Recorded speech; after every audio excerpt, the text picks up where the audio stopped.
Hai semuanya, gimana kabar kalian? Semoga sehat dan bahagia selalu ya. Kali ini Saka Movie akan ceritain Society of the Snow tahun 2023. Diangkat berdasarkan kisah nyata, menceritakan kisah tragis kecelakaan pesawat Angkatan Udara Uruguay di Pegunungan Andes pada Oktober 1972. Anggota klub rugby amatir Old Christians Club dari Montevideo, Uruguay akan berlaga di Santiago, Chile. Klub rugby itu dijadwalkan bertanding melawan klub asal Inggris Old Boys Club. Presiden klub lantas menyewa pesawat milik Angkatan Udara Uruguay untuk mengakomodasi perjalanan klub itu. Mereka bertolak menuju Santiago dengan melintasi Pegunungan Andes dengan penerbangan 571. Namun, pesawat itu mengalami insiden fatal sebelum tiba di Chile. Pilot keliru dalam mengidentifikasi pesawat, sehingga berujung jatuh ke lembah tinggi di Andes. Nah, gimana kelanjutan ceritanya? Sebelum lanjut, jangan lupa like, komen, subscribe, dan nyalakan notifikasinya guys.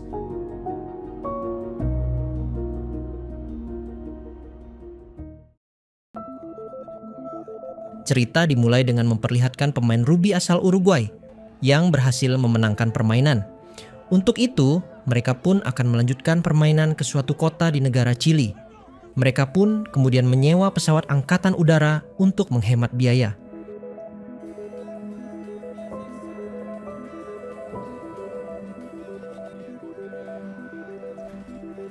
Ketika perjalanan dimulai, mereka semua merasa sangat senang, sebab ini baru pertama kalinya mereka naik pesawat. Namun, ketika melewati pegunungan es di perbatasan Chili, seorang kopilot tiba-tiba berpindah ke bangku belakang. Dia terlihat sangat panik. Tak lama setelah itu, guncangan kuat terasa di dalam pesawat. Hingga pada akhirnya, pesawat pun mengalami kecelakaan.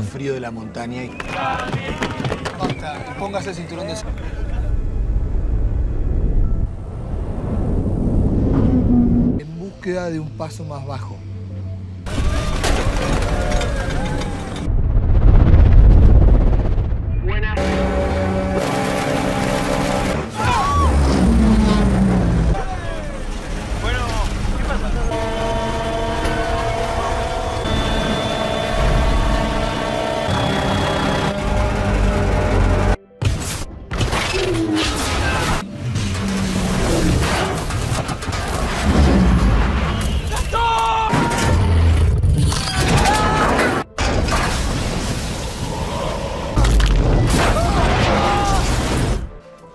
Pesawat tersebut terbelah menjadi dua bagian. Seorang pria bernama Roberto pun tersadar lebih dulu dan mencoba menyelamatkan teman-temannya. Kini, dari 45 penumpang, hanya 33 orang yang bisa menyelamatkan diri dari insiden itu. Beberapa orang pun kemudian mendatangi pilot. Mereka berharap bisa meminta bantuan. Sayangnya pilot mereka telah tewas dalam kecelakaan tersebut. Ketika malam hari, mereka semua merasa sangat kedinginan hingga menusuk tulang. Mereka pun berusaha memejamkan mata, berharap pagi akan segera tiba. Keesokan harinya mereka bangun dengan bahagia, sebab mereka masih bisa selamat dari dinginnya malam. Sebagian dari mereka kemudian keluar dari pesawat dan mencoba berunding bagaimana mereka bisa bertahan hingga bantuan tiba.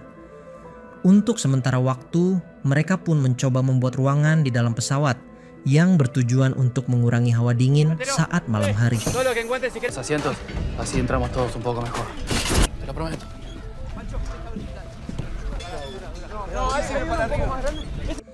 hari pun telah berlalu.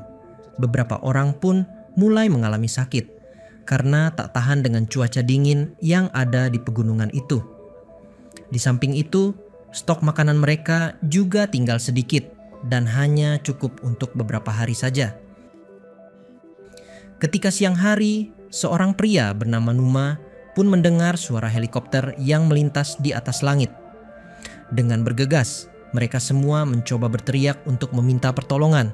Akan tetapi helikopter itu terus bergerak, seakan tak memperdulikan mereka.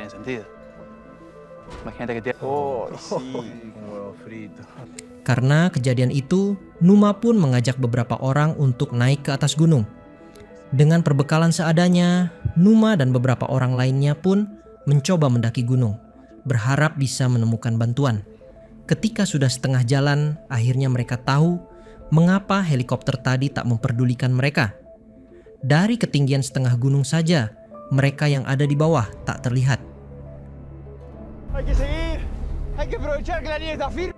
Di hari ke-8, stok makanan mereka pun sudah tak ada lagi.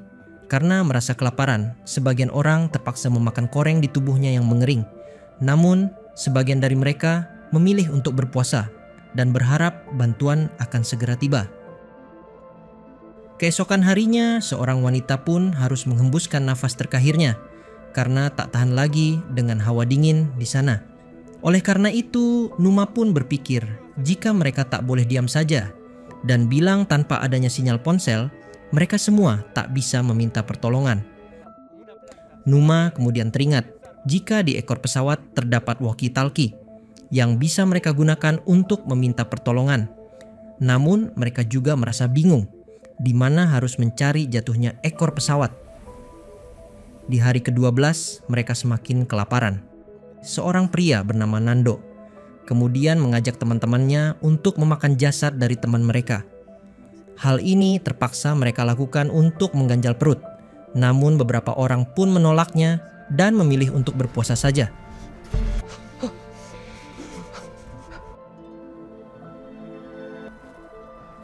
Los cuerpos.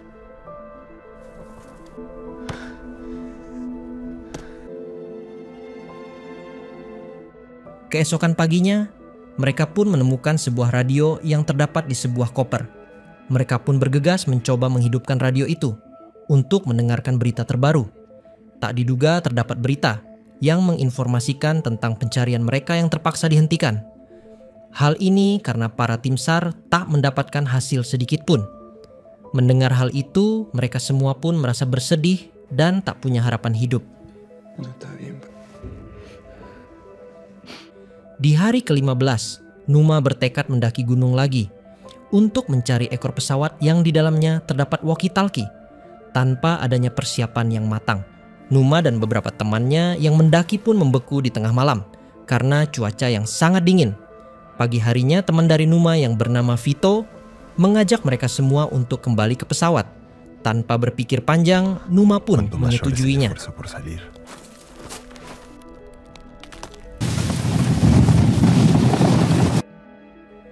Setelah sampai di pesawat, Roberto bertanya kepada Numa tentang apa yang dia temukan di atas gunung. Numa pun menjawab jika dia hanya menemukan beberapa mayat yang membeku. Di sore harinya, Numa tak sengaja melihat Roberto dari jendela pesawat yang mencoba berjalan di tengah badai salju. Numa pun tak heran jika Roberto memiliki toket yang kuat, sama seperti saat bermain rugby.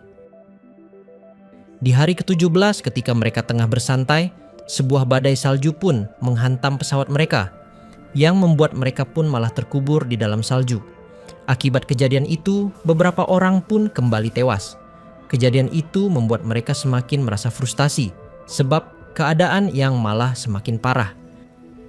Beberapa dari mereka terpaksa memakan jasad yang masih ada untuk mengganjal rasa lapar.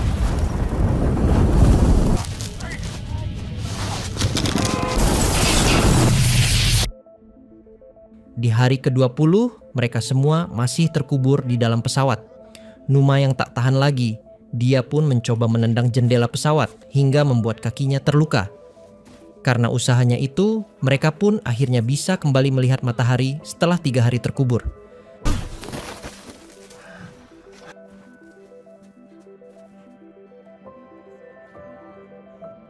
Mereka semua kemudian mencoba menggali salju dan mencoba membuat ruangan di dalam pesawat seperti sebelumnya. Di antara mereka pun kembali ada yang menghembuskan nafas terakhirnya karena cuaca dingin yang ada di dalam pesawat. Numa kemudian mengajak beberapa temannya, yaitu Nando, Roberto, dan juga Fernando. Mereka berempat mencoba menyusuri ke arah barat yang merupakan jalan ke arah depan. Sebagian orang pun sempat menolak Numa untuk pergi, sebab melihat kondisi Numa yang terluka akan menghambat perjalanan. Namun, Numa tetap bersikeras untuk pergi. Baginya nyawa mereka semua sangat berharga. Kemudian mereka berempat pun mulai melakukan perjalanan. Setelah menempuh perjalanan yang cukup jauh, Numa pun tersungkur karena kondisi kakinya yang terluka. Roberto pun kemudian memutuskan untuk kembali ke pesawat, namun Numa menolaknya. Numa menyuruh teman-temannya untuk kembali melanjutkan perjalanan, sedangkan dirinya akan kembali sendiri ke pesawat. Sebab jika mereka semua kembali, perjalanan akan sia-sia. Sekembalinya Numa ke pesawat, dia pun dihampiri oleh temannya yang bertanya apakah harapan hidup masih ada untuk mereka. Numa pun menjawab jika harapan pasti ada jika mereka mau berjuang. Pria itu kemudian kembali bertanya, mengapa Numa mengkhawatirkan nyawa mereka semua hingga harus mengorbankan dirinya? Numa pun menjawabnya, jika terkadang dia berpikir untuk menyerah saja dan menunggu ajal datang. Namun bagi dirinya keadaan mereka ini bagaikan permainan rugby yang berada di final. Pilihan ada di tangan mereka. Jika memilih diam saja, maka mereka yang kalah. Numa tak ingin hal itu terjadi.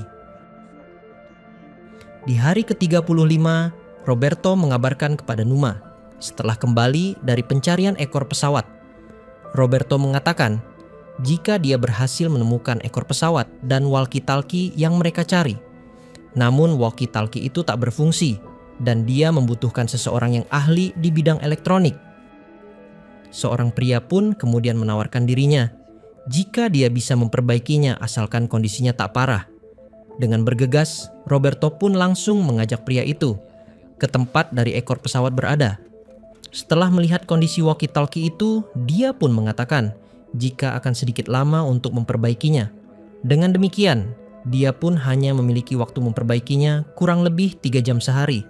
Sebab mereka harus pergi ke ekor pesawat pada pagi hari dan pulang ke badan pesawat pada sore hari.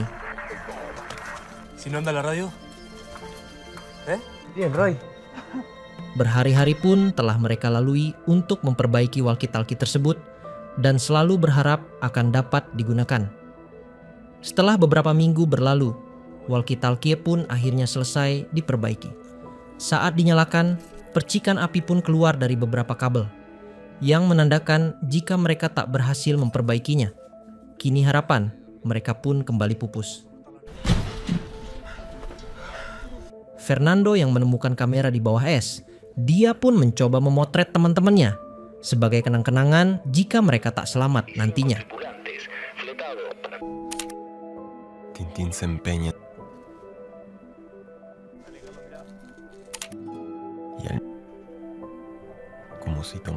Di hari ke-60, Numa memberikan pesan kepada Roberto agar tak memiliki pikiran untuk menyerah. Numa juga mengatakan jika nyawa mereka semua berada di tangan Roberto, sebab hanya dialah yang memiliki fisik yang kuat. Keesokan paginya Numa menghembuskan nafas terakhirnya karena luka di kakinya yang semakin parah. Tak ingin menyia-nyiakan kematian dari Numa, Roberto pun mengajak 3 orang untuk ikut pergi ke arah barat, sebab Roberto melihat sebuah gunung yang tak ada salju di sana. Beberapa hari pun telah berlalu. Roberto dan teman-temannya terus melakukan perjalanan. Ratusan kilometer telah mereka lalui hingga akhirnya terlihat pegunungan yang mereka tuju. Roberto mengatakan jika kemungkinan 7 hari lagi untuk mereka sampai ke sana. Namun mereka juga terkendala dengan makanan yang sudah semakin menipis. Kedua temanya pun memutuskan untuk kembali dan memberikan stok makanannya kepada Roberto dan juga Fernando yang ingin melanjutkan perjalanan. Dengan sekuat tenaga, Roberto dan Fernando pun kembali melanjutkan perjalanan. Di tengah perjalanannya, Roberto terus teringat ucapan Numa yang menjadi motivasinya untuk terus melangkah.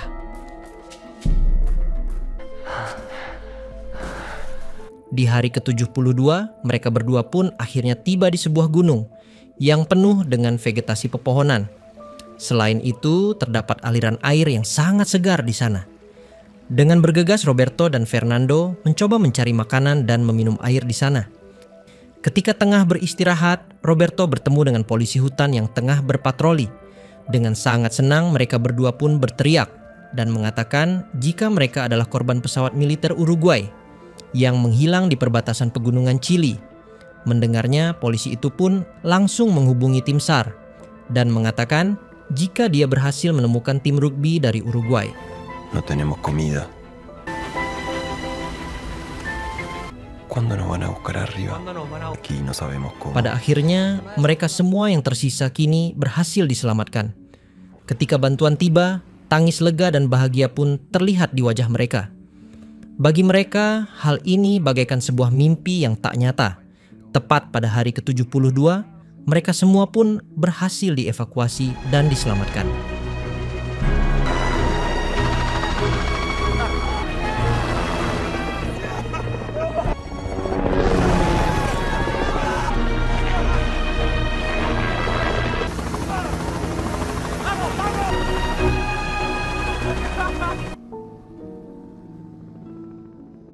Ketika perjalanan ke rumah sakit, ratusan wartawan menunggu kedatangan mereka dan bertanya bagaimana mereka bisa bertahan selama 2 bulan lebih.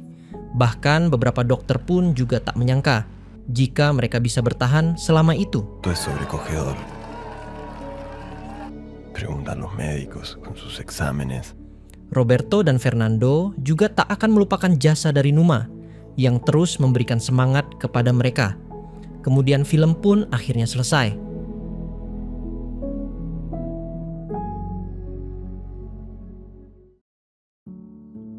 Itulah cerita Society of the Snow.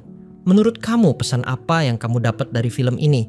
Dan dari 1 sampai 10, berapa rating yang kamu berikan buat film ini? Jika kalian suka sama videonya, jangan lupa like, komen, subscribe, dan aktifin notifikasinya ya guys. Sampai jumpa di video yang selanjutnya.